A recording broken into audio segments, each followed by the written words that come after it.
For most people, clutter equals chaos, and this is especially true with mental clutter. So today we're going to be going over the top 8 ways we can reduce mental clutter and gain control of our thoughts. Welcome to another video. If you are new to the channel, my name is Nena and I'm a life coach that specializes in personal development. In this channel, we talk about everything having to do with self-growth and living our most awesome life possible. So if you aren't already a subscriber, go ahead and become one because we definitely want you to stay connected. Mental clutter can certainly cause a lot of extra stress and anxiety in our life, so we're going to go ahead and jump straight into the top 8 ways we can start to reduce that mental clutter. The first thing that we can do is to get clear about our own priorities. So what happens a lot of times is that we are focused on so many different things and we have a circus going on in our mind that we lose sight of the things that actually hold value to us. So it might come down to actually writing a list out of what your goals and priorities are at this moment of your life. So if we can get clear about that, we know what we need to spend time on. Now the second part of this is to go ahead and write down all the things that are no longer serving you. Our lives are so often comprised of things that we no longer really care about or no longer really hold value for us anymore, but we're so used to doing them that they keep getting put on our to-do list. So if we can get clear about the things that we really don't need to have in our life right now, that's just one more point of clutter that we can get rid of. This also needs to include the things that aren't serving us emotionally any longer. So while it is very important to think about the different tasks or activities or hobbies or even relationships that no longer serve us, but we also have to think about some of the things that we are holding on to, some of the habits we are holding on to that really are keeping us from living our best life. Maybe we have a habit of disorganization, or maybe we have a habit of questioning ourselves or catastrophizing things. Whatever it is, we want to get clear about it, write it down, so we can start to remove these things from our life. Now the third thing we have to do is to really effectively let go of the past. And I know that one seems like it's easier to say than do, but it is so important. When we fail to be in the present, when we fail to be in the here and now, we are really swimming in the past and including all these past artifacts into our life right now. We simply don't have enough emotional space to really hold on to all the things from our past. It doesn't mean we have to, forget about everything that happened, but we don't want to dwell in the past. We need all our emotional energy to be spent on the present moment and the things currently relevant in your life now. Number 4 is probably my favorite tip because I was so guilty of this one, and that is multitasking.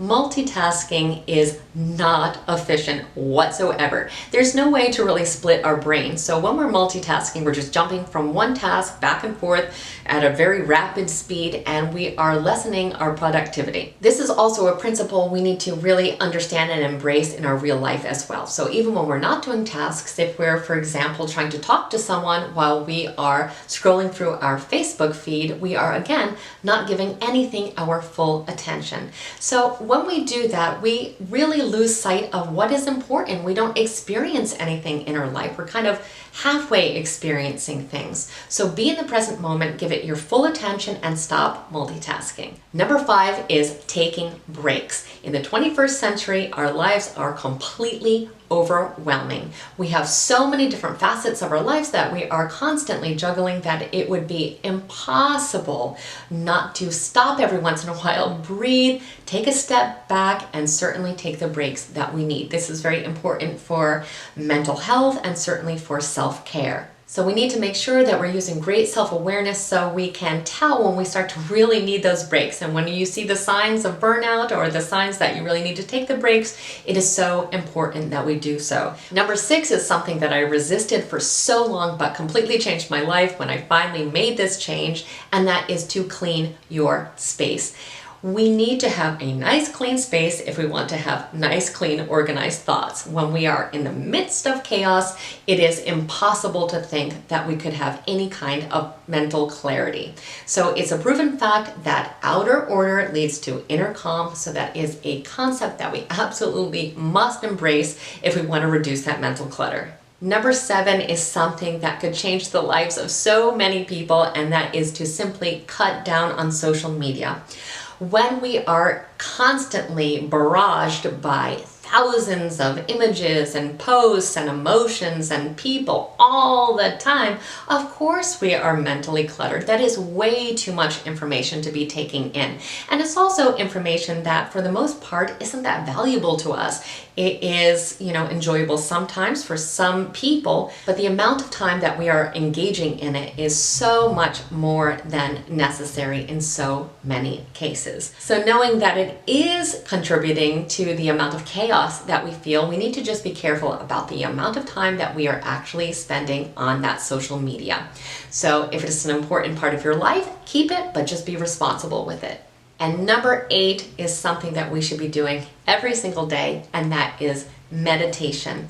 There is nothing that helps us feel more centered, calm, collected, and mentally organized than meditation. It is that silent space where we can kind of push out all the clutter of the world and really focus just on ourselves.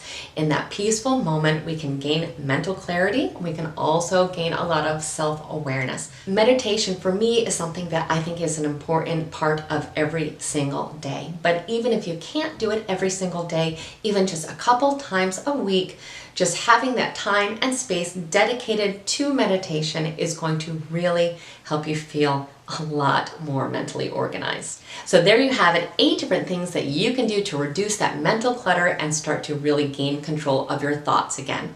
So the important thing is to really start to realize what things are serving you in your life and what things are not. The things that are not, they simply have to go, and you can replace them with all the things that really do matter for you, all the things that hold value and really deserve the focus of your life and of your attention. So I hope this video was helpful to you, and if it was, please like it and share it with someone else who may need to hear this message today. Also, definitely become a subscriber if you aren't already, and I thank you so much for spending time with me today. Have a truly extraordinary day.